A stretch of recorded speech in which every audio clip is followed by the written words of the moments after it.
Okay, so I'll start. I welcome you all to this session on problem solving and live interaction for the subject engineering mechanics. Today we'll be looking at problems for week 7. The topics for week 7 are little bit of belt friction, and then we'll move on to the dynamics portion of the course. Okay, so let us look at the first problem. This has to do with belt friction. Given that the figure shows a driver pulley. This is to be noted that it's given that it is a driver pulley which is rotating in a clockwise direction. If the equation for belt tension is derived such that T2 is greater than T1, select the correct representation of the tension, tensile and frictional forces on the belt is what is asked. So what is supposed to be noted here is that we have been given that it is a driver pulley. So there is a difference between driven pulley and a driver pulley, which we'll just briefly see.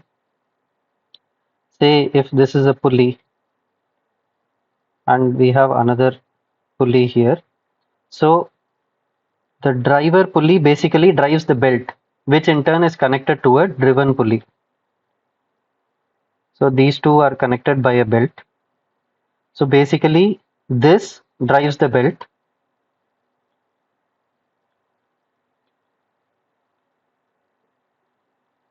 and this is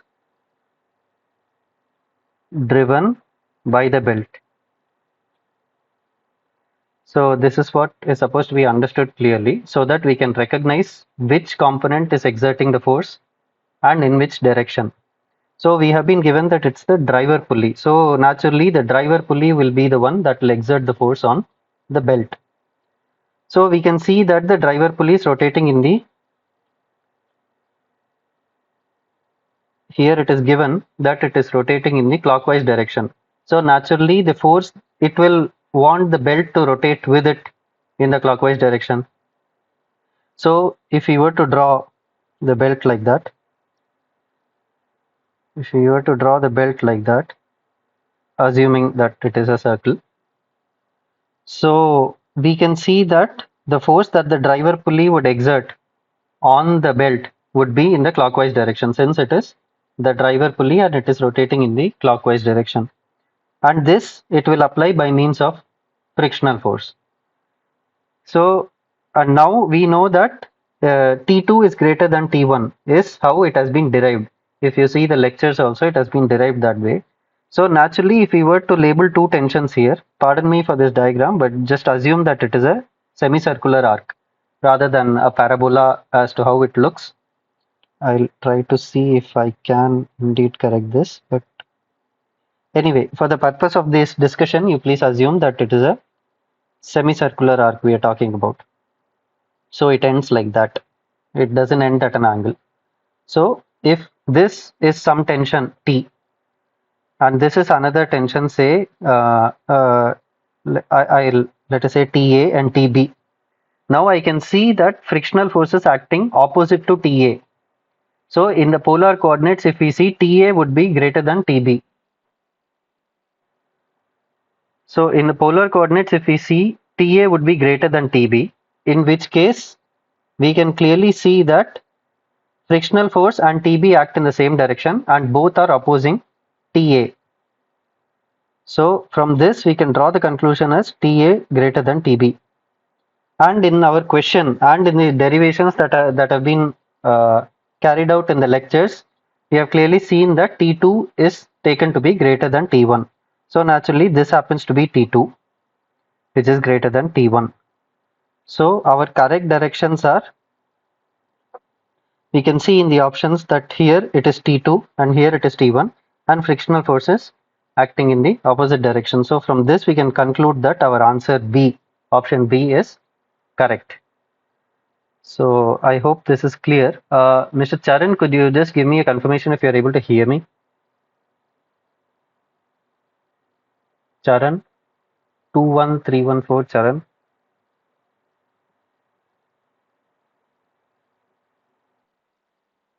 Yeah, good evening. You are able to hear me? Okay, very good. Okay, very good. All right then. So I got started with this question because it was time. So in case you have any questions regarding this, you let me know. It is a question on belt friction. If you have any questions on belt friction, I'll be happy to take them now, or else we can move on to the next question. I'll just give you a gist of what I was discussing. It is just that a driver pulley and a driven pulley it makes up a mechanism where belts are used in order to convey rotational motion from one component to the other. So basically, our driver pulley is the one that drives the belt. So when we identify one as a driver pulley, it will be the force. It will apply the force on the belt, which will be subsequently that belt will be subsequently wound to a driven pulley, which is being driven by the belt. This is what is to be understood. So naturally, whenever a driver pulley is rotating, the same sense of its rotation, the frictional force it will deliver to the belt, and it will be opposite in the case of driven pulley. So I hope that is clear. By that logic, we were able to see that since this driver pulley is rotating in the clockwise direction, it is applying a force in the clockwise direction onto the belt, in which case TA would be greater than TB because TB and F are acting in the same direction and both are opposing TA. So from this we are able to conclude that TA is greater than TB, and in our derivations we have seen that T2 is greater than T1. So naturally from that we are able to infer that TA is nothing but T2, and we have just seen that option B has these correct representations marked. So that happens to be the answer. So are there any questions regarding this? If not, we'll move on to the next problem. In NPTEL, if you go in the Swayam portal, there is a ask a question button, which if you click, you'll be able to see that it will direct you to a Google group where you can post your questions and we'll be answering them here.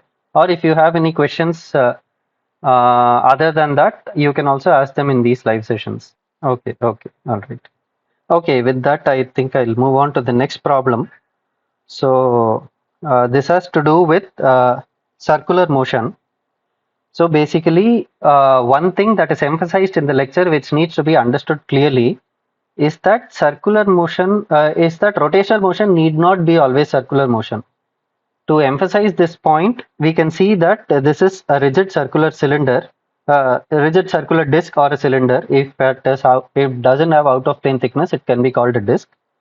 So in order to analyze its motion, no matter how we look at it, from which perspective we look at it, the angular velocity and the angular quantities, basically angular velocity and angular acceleration, would be the same irrespective of how we look at it. So that is what is emphasized in this question. Generally, if we consider rotational motion, OA, the rotation of OA, the radius is what we are accustomed to seeing. But it has been dealt with in detail in the lectures also, that if we scribe a line onto a rigid body and look at it from a fixed reference and are able to make deductions, it will help us identify the nature of its motion. It need not be that it has to pass through the axis of the rotation. Okay, so let us look at this question. A rigid circular cylinder rotates about a fixed axis O. This is the fixed axis O in the anticlockwise direction with the angular velocity omega. So this is given that it is omega and it rotates in the anticlockwise direction. Two line segments OA and BC are scribed onto this body, and the angles subtended by them with the horizontal. So this is the horizontal. Basically, this can be taken as the horizontal. So can this. This is all parallel only. So the angles subtended by them are measured as theta, alpha, and beta, as shown in the figure.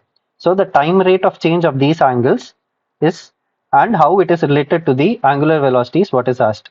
So we are able to see here that omega is the angular velocity, which is in the clockwise direction, anti-clockwise direction. I'm sorry. So the way to go about solving this problem is that we are supposed to see it from a fixed reference. We will just extend the line that we have seen onto the fixed reference. Let us say we have extended it like that, and that has been already extended. The line BC is already extended, and the angle alpha and beta are subsequently shown. So if we see that if this disk rotates if we were to consider a point, an instant after what has been shown here, so we'll be able to see that this line OA would have moved somewhere here, let us say, like that, and point BC would have moved something like that because it is rotating in the anti-clockwise direction. Now, if we were to scribe that line again with the horizontal, let us say this is the horizontal we have, and then if we have to scribe the line and scribe the line here, so we still know that this is the measure of beta, this is the measure of alpha, and this is theta. Since this was theta, this is also theta, so I extrapolated the same thing over there. I hope that is clear. So what we will be able to see is that from, let me call this theta 1 rather, beta 1 and alpha 1. I have checked it at time t1. At time t1. So I'm able to see here that theta is actually increasing. Right. Theta is increasing as the as omega which is anti-clockwise in nature, it is rotating in the sense of omega, and it is actually increasing with this quantity. So that is positive in nature. Hence, both are of the same sign. Whereas if we see that alpha was greater here and alpha 1 is less here. So theta 1 is basically greater than theta. Alpha 1 is less than alpha.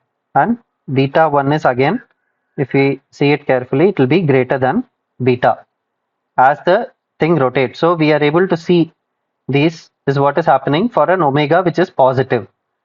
So naturally, if we take the time derivatives, it will follow the same relations. These will also have just a moment. Sorry about that. There was some glitch with the internet. I hope you're able to. Yeah. Hello, Charan. You're able to hear me now, I hope. So, yeah, I'm sorry about the glitch. Uh, yeah, so we are able to see that theta 1 dot also will be greater than theta. Likewise, alpha 1 dot is less than alpha dot, and beta 1 dot is greater than beta 1 dot, beta dot. So all this happens as theta, as omega is positive, since it is rotating in the anti-clockwise direction. So we can directly relate it that way. So this is in conjunction with omega. This is basically not in conjunction with omega. So we are able to see that this reduces. So it will be related to minus omega. And beta 1, again, beta 1 dot is greater than beta at time t. So this is also in conjunction with omega. So if we see the options, which one relates to that correctly? This relates fine. Alpha is minus omega. This also relates fine. And beta is again, beta dot is omega because it rotates, and as omega is positive, as the disk rotates, our beta and theta also increase in the same manner. So this can be considered to be the correct answer. So the rest would have some plus minus mismatch. I hope that is clear. If there are any doubts in this regard, you please ask them now. I'll try to answer them. Okay, I take it that this is clear. So this is how we basically find out, because it is not so that rigid bodies are always circular and they always have fixed axis rotation about some axis which is known. So this is a luxury that we have identified an axis about which we have a case where a disk rotates neatly. It will not be the case when we deal with machine components or something like that, for which we are basically learning this subject for analysis. So in such a case, we should be able to identify its angular component so that we are able to find out velocities, and subsequently those velocities and accelerations we will be relating to the kinetic quantities such as force and torques in order to make our designs. So this is the way to go about. So it is essential that we understand for a rigid body, in order to identify its angular components, angular kinematical quantities, which is basically angular velocity and angular acceleration, what we should do is we should scribe a line and we should look at it from a fixed reference in order to arrive at the angular velocity. Angular acceleration is a little bit more involved. We will be, in the subsequent weeks, we will be looking at systems where we need to analyze them for their angular acceleration, and subsequently we'll take them up as to how to identify them. So that is the thrust of this question basically, and this has been dealt with in detail in the lecture. So should you have any questions, I'm happy to answer them now, or I'll move on to the next problem. And I missed out saying this in the starting, and one participant had also asked this, so I'll just reiterate this point that while answering assignments or while attempting them, if you have any questions or any doubts, I hope you are aware that there is a tab called Ask a Button in Swayam where you see the assignments on the top of the sheet. You will be able to see Ask a Question. If you press that, it will take you to a Google group where you can post your questions and we will answer them there, whatever your queries are. And if you don't have any questions, you can still get updates from the answers that we give to other participants of that group, for which the requirement would be that you're supposed to join that group. So you will be, when you see that, in case you have not joined, you'll be able to see that there is a join the group button, which you can click and join that Google group. So either you can take your questions there, or you can ask them in this live session. Either way, there are multiple ways for you to approach us with your questions, should there be any. Okay, with that, I think I'll move on to the next problem, which is another application of friction, that is belt friction, so to speak. So let us see what it is. So a weight is suspended on a smooth frictionless pulley A. It has been given that this pulley A is smooth and frictionless, which is free to move with a rope wrapped around it, and that is passed through this fixed pulley B. This fixed pulley B is what it is passed through. So we are able to see that rope and it is passed through that. It is known that the coefficient of friction between the rope and pulley B is 0.2. This is given. Okay. Ignoring the mass of the pulleys and the rope, we have to answer the following questions. So we are able to see, just from the look of this, we are able to see that P is applied, and that is what is holding this in some sort of an equilibrium. So there is a weight suspended onto A, and then we have this wound like that. Is going over like that over this pulley, and it stops here, and a force has been applied. Okay. So what is the minimum force? Minimum is the key word here. What is the minimum force P in Newton to be applied to support the weight 100 kg? So what does that mean? That if we go below that, the weight would not be supported and the weight would get pulled down. So essentially in these belt friction questions, what we essentially have to see is which component is pulling on the other. That is what we are supposed to look at. Take it that these two are identical in size. If we were to draw the free body diagram here, we will be having W, which is given to be 100 kg, so 100 G. That is what is W. And we have this as smooth and frictionless. So our tensions will, let us call this TA. Our tensions will be equal because it is frictionless.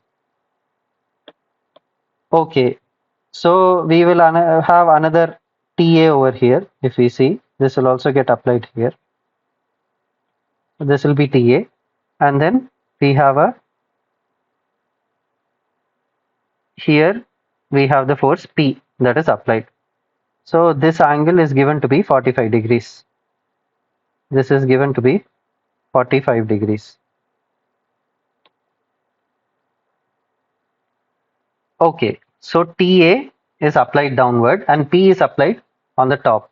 Now, if we were to see this question, what we are essentially asking here is, what is the minimum weight to support the weight? If our force goes little bit below this, we would not be able to support.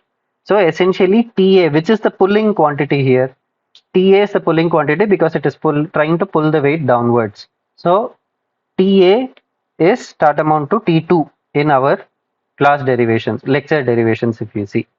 And then there will be a frictional force and P. So friction aids in this case. If there was no friction, the entire force TA would have to be borne by P alone. But since it is there, that along with P would have to support TA. So from here, equilibrium, we can see that TA is nothing but 50G. We are able to see that TA is nothing but 50G, and this is actually T2, as we have seen in the lecture, because T2 is greater than T1, and P is nothing but our T1. So we have seen here that T2 by T1 for a massless system, it comes out to be e power mu theta.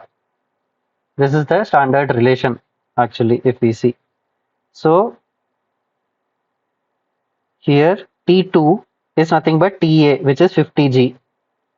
So this comes out as 50G by T1. T1 is nothing but our P is e power mu theta. Now mu is given as, in the question, it is given as 0.2. Now the question, it begs the question, what is theta? Theta is nothing but the lap length. So if we see here, this length, the angle subtended by that length is the angle. It is the angle that we are looking at. So we are able to see that it is 90 plus 45 degrees, which comes out to be 135 degrees. Now one thing to note here is that theta should not be substituted in degrees, it should be substituted in radians. Actually, all mathematics is derived based on radian measures only. It is only for our convenience that we have subsequently derived it into degrees for us to visualize. But essentially, it is better that we always deal with radian measures so as to avoid any confusion. By P is nothing but e power 0.2 into, so we know how to convert this into radian. It is nothing but multiplying it with pi by 180. So from here we will be able to calculate P. What does that come out to be? 135 into pi by 180 into 0.2 Z inverse into 50 into 9.81. So this comes to 306.18 newtons. So this is the minimum force that is required for us to be applied so that the weight is supported. Okay, so let us look at the next part, which is a little bit interesting. So what is the minimum force P required to be applied to lift the weight? So essentially now we are trying to overcome the entire thing and we are trying to lift it. So both are different scenarios. Yes, Sudhakar.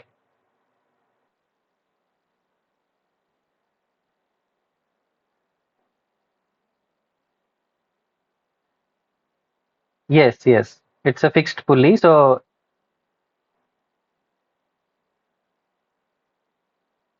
yes.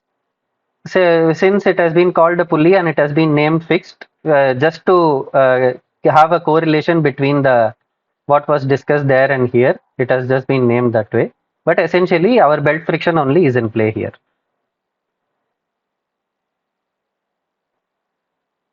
Yeah.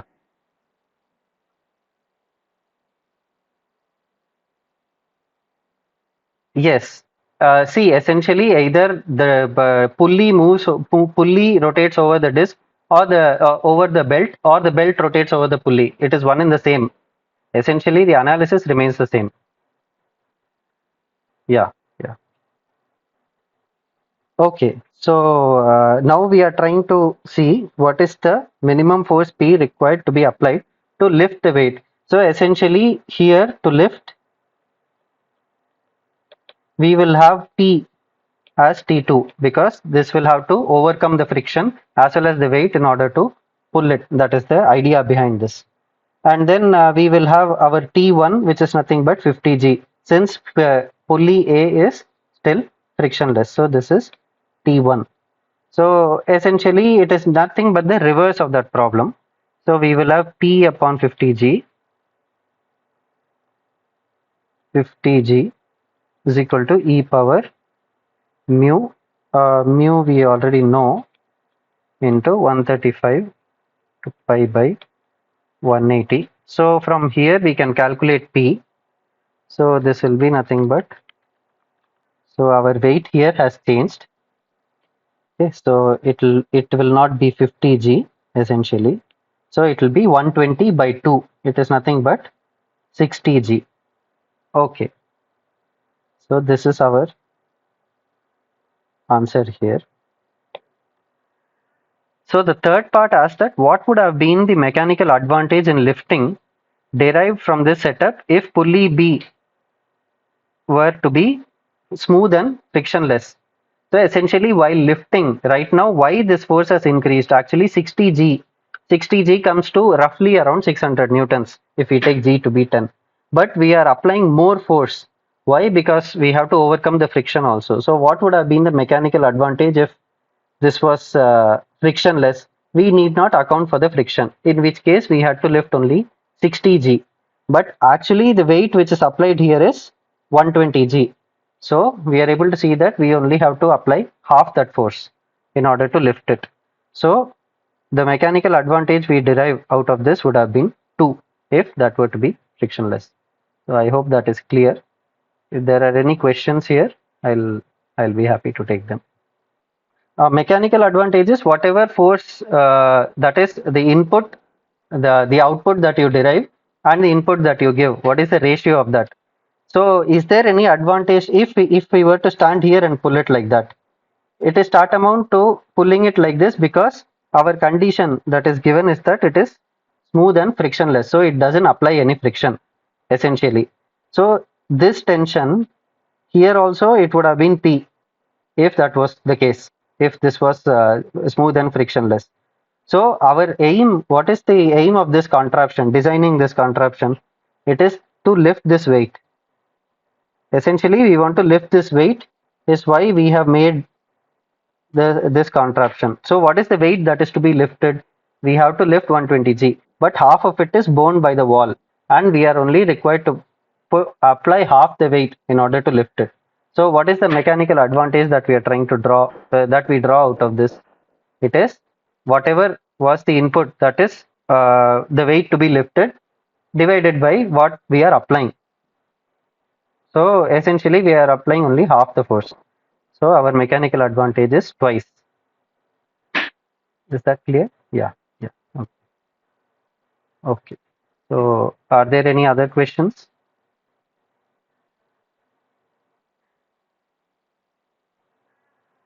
Okay. So in that case, I'll move on to the next problem. So this is a question to deal with angular motion. Just to get a warm up, the motion of a dirt particle A, this is the dirt particle A, on the periphery of a pivoted disk of radius. This radius is given to be, 600 mm. I'll write it in meters. So I'll take it to be 600.6 mm is observed. The disk starts from rest when it is when the particle is at 30 degrees. So when this theta is at 30 degrees, somewhere over here, the disk starts.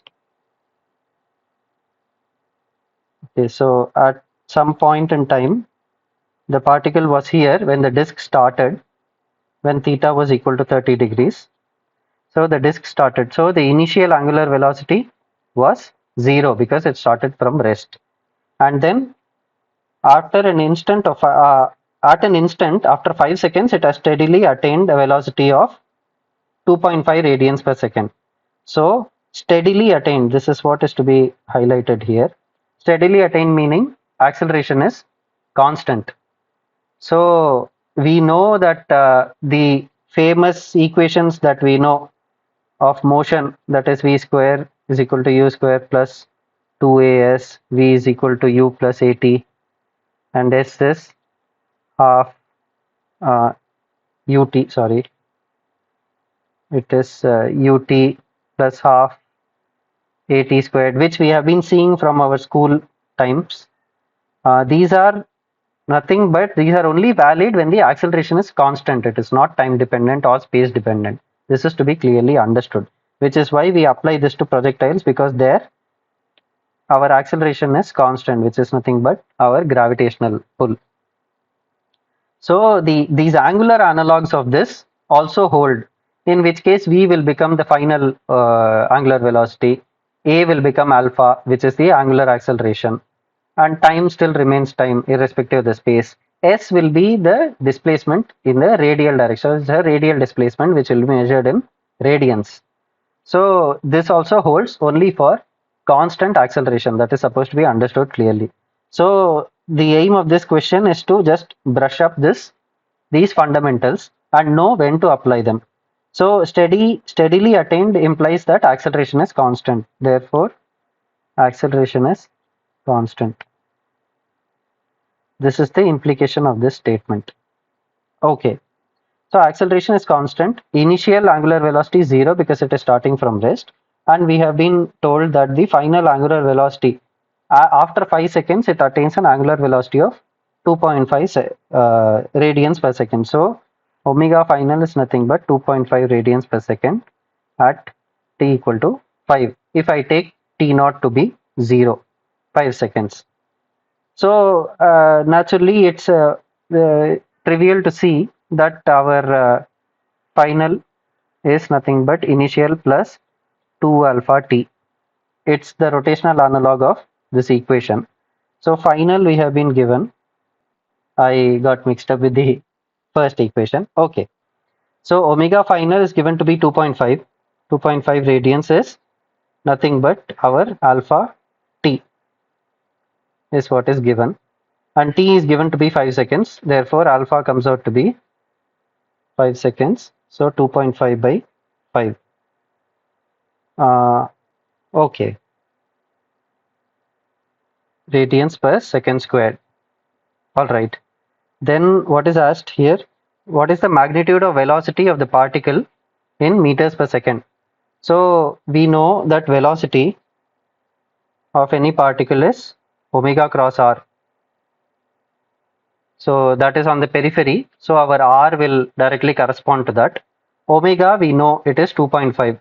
So if we were to take this to be 2.5 k, because this is rotating in the clockwise direction, anti-clockwise direction, cross r.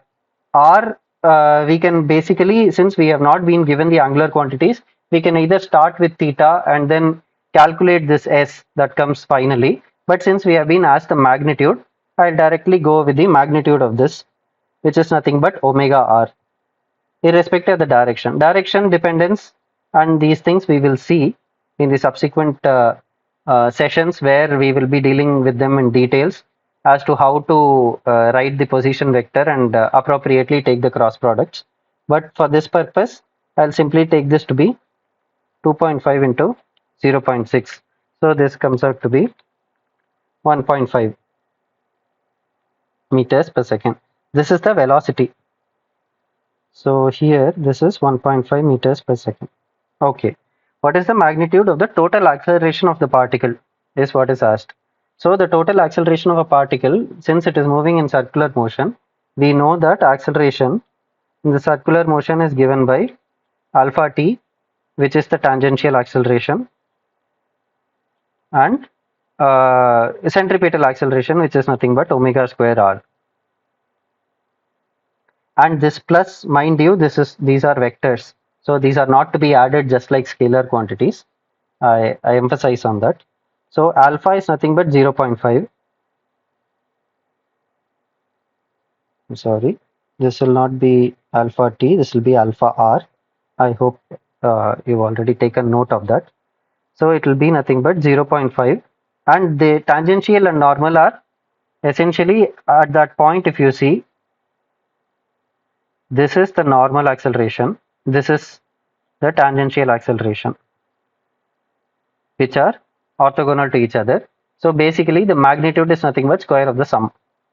So 0.5 we have got as the alpha, and we know that r is 0.6.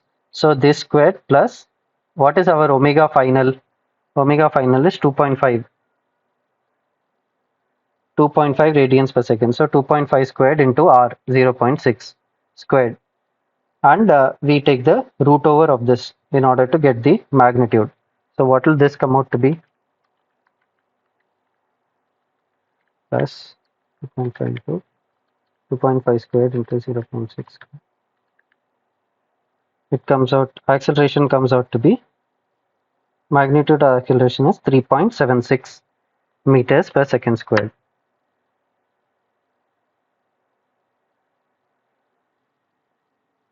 Okay, so I hope this is clear. This comes out as 3.76 meters per second squared. If this were moving in a straight line, essentially our alpha is nothing but a, since we have seen that that is just the rotational analog. So and r is infinity. So we will not be having any normal, that is nothing to pull it towards the center. It will just be moving in a straight line. That is what is to be clearly understood. Okay, so we'll move on to this. So the question is that it can be said that the angular velocity of this dirt particle, the angular velocity of this dirt particle is same as the angular velocity of the disk. So we know that this disk starts rotating, and after 5 seconds it has attained all that we have seen. So we take it that this is the way it is rotating. So this is our omega. Now it begs the question, what is omega? What is this omega? Is it the angular velocity of the disk? We know that it is the angular velocity of the disk, since that is what we have, that is what was given in the question, and we have subsequently calculated the quantities. But can it be said that this particle is having this angular velocity, is the question. So anyone with the answer?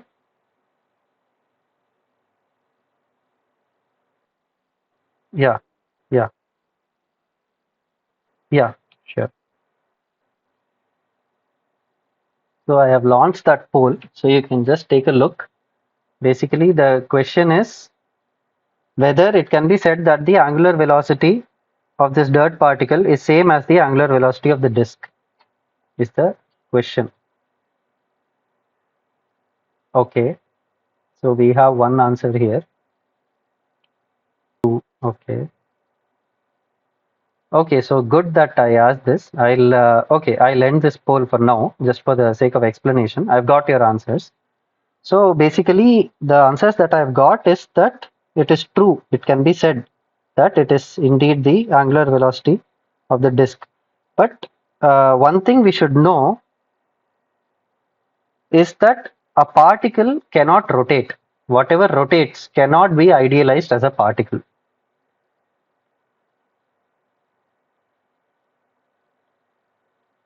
Cannot rotate. So the converse of this is whatever rotates, that must not be a particle.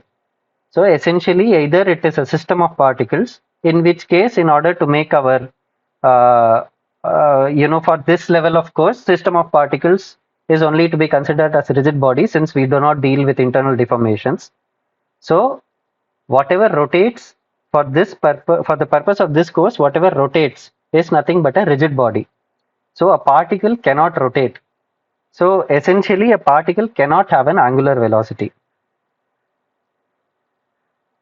So what can best be said is that this particle is having motion which is derived by this.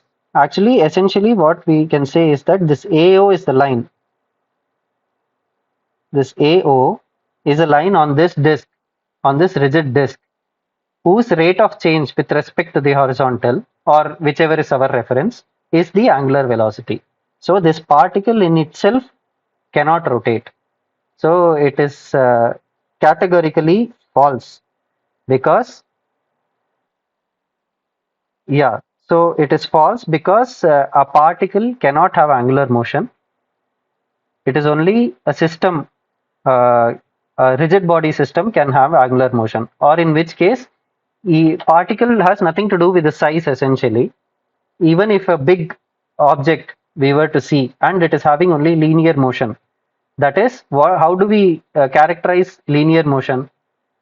All let us take 2 points on that rigid body, and if both are equal and pointed in the same direction, velocities, in such a case, it does not have any angular analogues.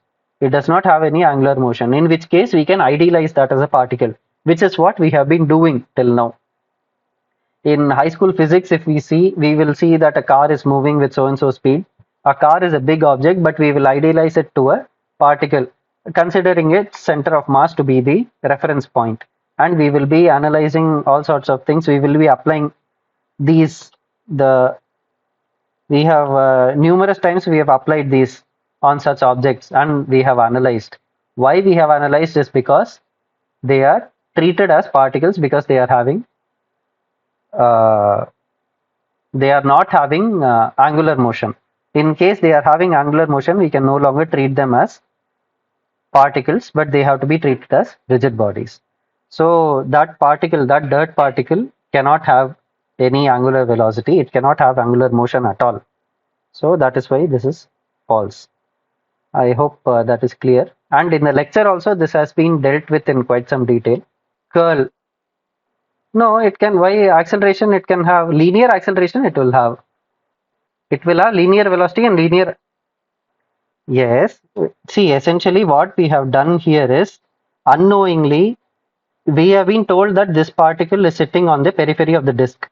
So this disk is the rigid body we are considering. And essentially we are taking a point on that very rigid body and treating it to be moving. That is how we have analyzed it as of now.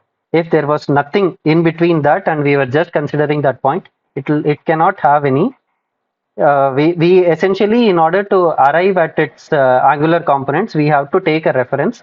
We have to consider it to be a rigid system, and then consider the rotational motion of that rigid system, not of that particle. Yes, yes.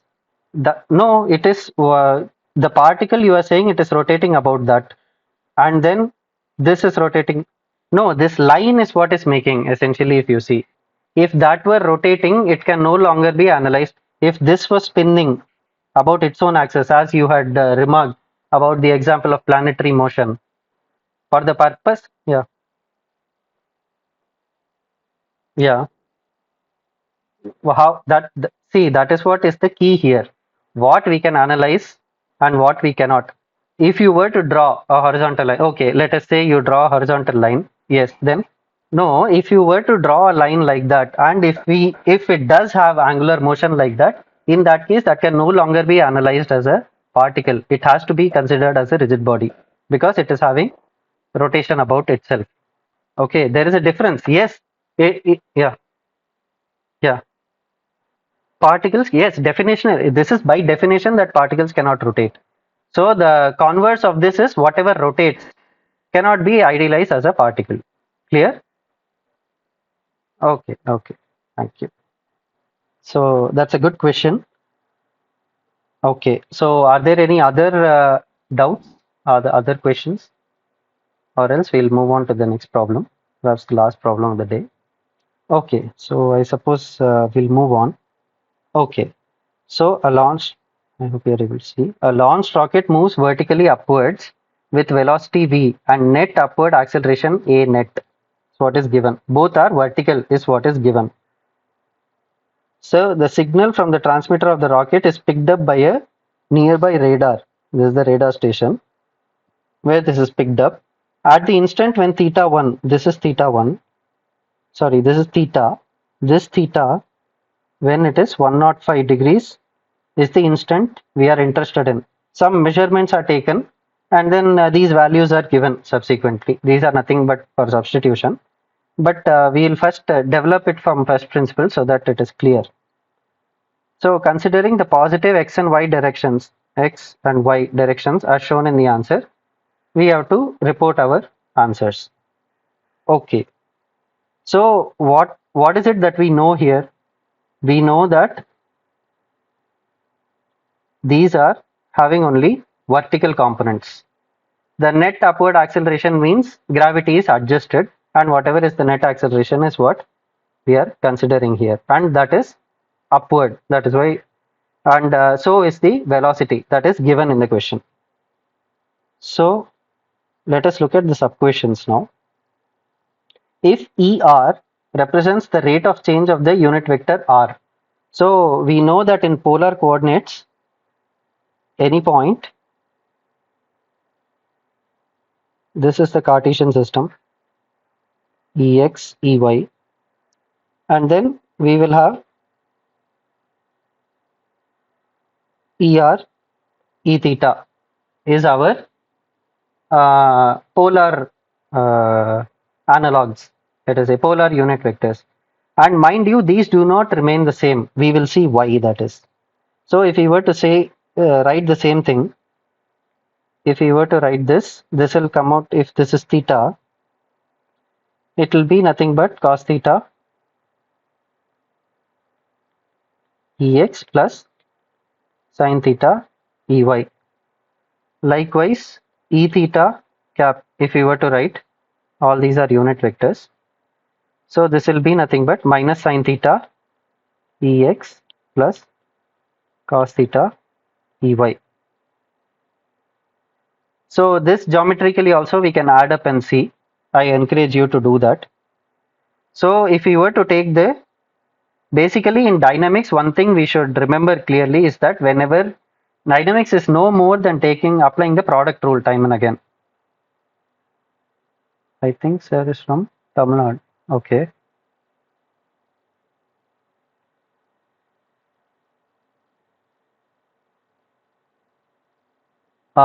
Telugu language. Oh, I'm sorry, I didn't see your question, Charan. I'm sorry, I don't know Telugu.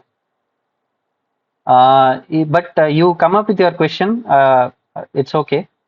I'll try to address it if you have any questions at this juncture. Charan? Oh, okay. Should I go slow, you're saying? Because I don't know Telugu, so perhaps I think you'll have to bear with that. Okay, so yeah, as I was saying, dynamics, we are supposed to just systematically apply the product rule and we'll get all the quantities. It is only what is difficult in dynamics is the physical intuition or interpretation of it. But if we go through mathematics, things become much simpler. So if I were to take the derivative, time derivative of ER cap by dt, so this would be, I just have to apply the product rule time and again. So cos theta's time derivative is minus sin theta, and then theta's time derivative is theta dot plus cos theta ex dot plus derivative of this is cos theta theta dot ey plus sin theta ey dot. So Cartesian components do not change. I hope that you already know. Whatever place we take, Cartesian components still remain the same, but same cannot be said about the angular components. So essentially what that means is this goes to 0 and this goes to 0. So just a moment. So we are able to see that ER dot is not, yeah, Jacobian is your rotation matrix only. Yeah, E sub R, no, you are saying R will be under root x square plus y square. This is what you're saying, right? No, we are dealing with unit vectors as of now. And our question, what it is asking is time rate of change of that unit vector. How it will be represented in the polar coordinates is what is the question. No, ER, see, ER is the unit vector. That ER I am representing in Cartesian basis. So naturally our Jacobian comes out into that. So now what you are saying is nothing but ER and E theta. I represent it as a vector, I get a Jacobian, and then I get Ex, Ey. This Jacobian is only, I have expanded them out and written it. This rotation matrix is the Jacobian for simple transformations. Okay, yeah. Okay then. So what we have seen is, I'll just, that became a little bit of a mess. I'll just write it here again. So ER is nothing but our cos theta Ex plus sin theta Ey, and E theta is minus sin theta Ex plus cos theta Ey. Now I take time derivative of this dot. So naturally Ex dot and Ey dot, I'm considering it to be 0 because they do not change, be it any point in space. So essentially I'll be considering only the derivatives of the theta dot sin theta Ex plus theta dot cos theta Ey. If I were to take theta dot common, I'll be able to see that this is nothing but this E theta. Because if I take theta dot common, I'll take minus sin theta Ex plus cos theta Ey. So what this is telling us is something quite interesting. So our E theta dot, yeah, our polar vector, the unit vector, the time derivative of that is nothing but our angular velocity into the other component. And this has been explained very well in the lecture graphically, so I will not delve more into that. Now similarly, let us do it for E theta dot. E theta dot if I take, so I get this equation is what I'm trying to differentiate here. So what will that be? So minus theta dot cos theta Ex, and then Ex dot I take it to 0. Likewise, this will be minus theta dot sin theta Ey. Now if I take theta dot common, let us say I take minus theta dot common, I will get nothing but Er back again, if you see. So these are giving us some important relationships, which is nothing but Er is theta dot of E theta, and E theta dot is nothing but minus theta dot of Er. So this is to be understood, and it wouldn't harm to remember it, but just in case if you don't remember it, you can always derive it from first principles like we have done. So this is the crux of this. This is to be clearly understood. Okay. With this, now what we are asked is, let ER represent the rate of change of the unit vector. ER dot represent the rate of change of the unit vector ER. What are its components is what we are asked. We just saw here that ER dot is nothing but theta dot E theta. This can also be written as ER dot is 0 ER plus theta dot E theta. Likewise for the other one, we can write it is nothing but minus theta dot ER plus 0 E theta. So essentially, what is the ER component of that? It is 0. What is the E theta component of that? It is theta dot. What is theta dot in the question? It will be given. It is minus 0.24. So that is what is asked here. Likewise, if we see the next one, it is nothing but dealing with the other rotational vector. So E theta dot, we know that it is E theta dot is nothing but minus theta dot E R plus 0 E theta. So E theta component is 0. This is minus theta dot, which is nothing but minus of minus 0.24, which is nothing but 0.24. So I hope this is clear. Okay, why did we do this essentially? We did this because when in the polar coordinates, when we express some vector, when we take the time derivatives, our Ex and Ey components only remain same. Er and E theta components, unit vectors also change. As we have seen, unit vector changes with respect to unit vector changes, and it depends on the angular velocity. So that is to be clearly understood. This is why we have done this. Okay, so in the polar coordinate, let R represent the position vector. Yeah. Yes, Sudhakar. Uh, Sudhakar, Mr. Charan has a doubt. Could you just help in arbitrating it, please? Yes, Charan. Yeah, yeah. Yes, please, Charan. Go ahead. Okay, in that case, you try to take it up with your friends. And if you have any questions, I'll be more than happy to take them in the next session also, or you can post it in the forum. So we'll go ahead with this problem. Yeah, yeah. Okay, thank you. And thank you, Sudhakar, for indulging me. Thank you. Okay, so if we see the position vector, one thing we should remember is that position vector, let us say AEX plus BEY. This is how we represent position vector in the Cartesian components. Whereas in the polar components, position vector, magnitude of the position vector is nothing but its radius, which is what Sudhakar had also remarked. This R is basically root over A squared plus B squared.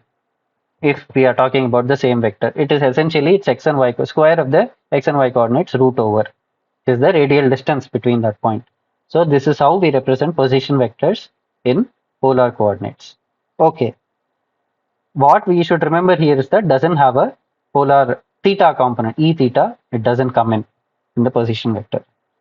Let R represent the position vector of the rocket in meter with respect to the station. So we know that this is what is R, the magnitude. The vector is nothing but RER.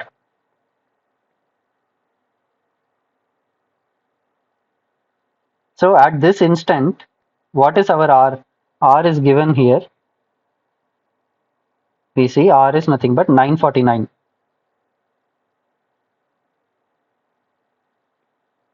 ER. So it is nothing but 949 and this is 0.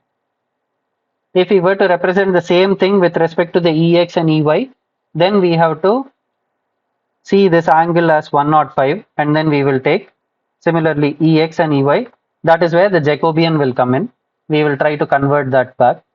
So I hope, okay, let me write that also. 949. ER we saw it is nothing but cos theta EX plus sin theta EY. What is theta here? Theta is this angle is theta, which is nothing but 105. So if we substitute, you will be able to get the components in the Ex and Ey, Cartesian components also. But since we have been asked in Er and E theta components, we will leave it at that. So it will be 949. Okay. So let B represent the polar coordinate, the velocities in the polar coordinate. And we have been asked what is Er and E theta components of V.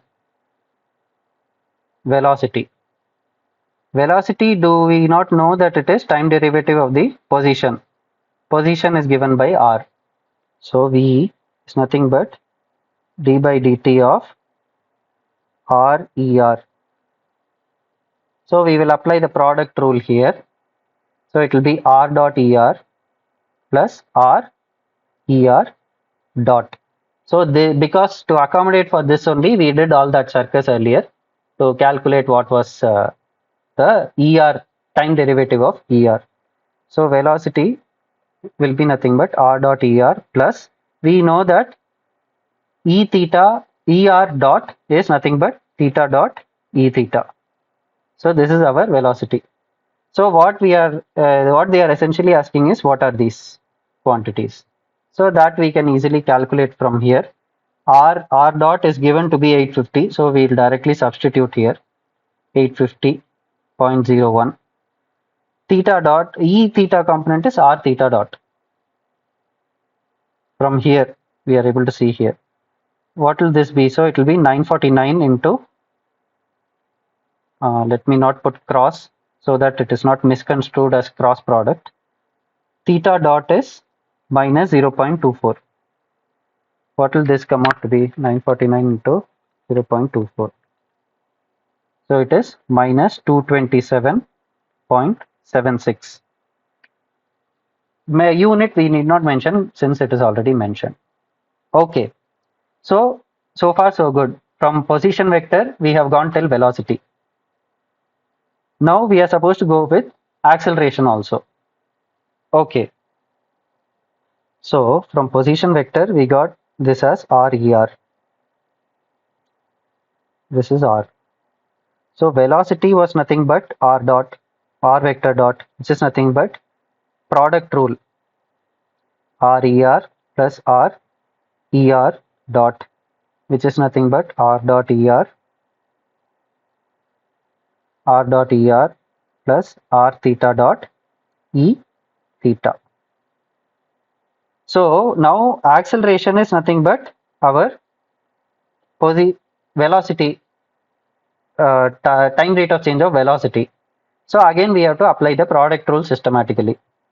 So it will be for the first component, if we see, it will be R double dot ER plus R dot ER dot plus for three components. Generally we are not used to writing the product rule. It's essentially the same thing extended.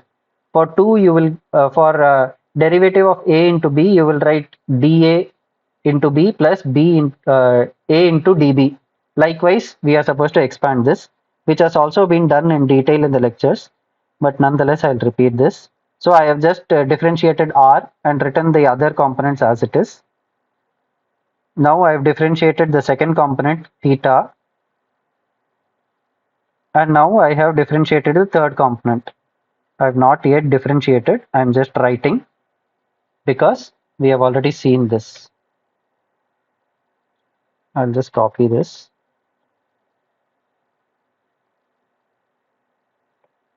Okay, I have a blank page, not right. Now what will this come out to be? So R double dot ER, theta we know that it will be R dot E theta. This quantity we already know what it will come out to be. It will have involve a theta dot plus R dot E theta plus R theta double dot E theta. I'm just writing the same thing. Now comes the last part, which is nothing but, now what will this quantity be? This we have already seen that it is minus theta dot ER. So that minus I'm putting up front, or theta dot ER. So that can also be written as theta dot squared. So acceleration is, I'll just group the ER terms together. So it will be R double dot minus R theta dot whole squared ER plus, these two quantities are same, so they just add up, 2R dot theta dot plus R theta double dot E theta. This is the acceleration. So it is easy to see that suddenly, very soon, it becomes messy. So yeah, yes, sorry, yes, yeah.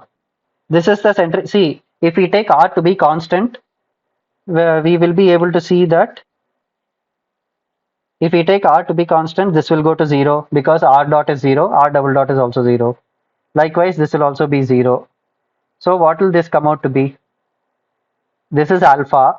So R alpha and R theta dot squared.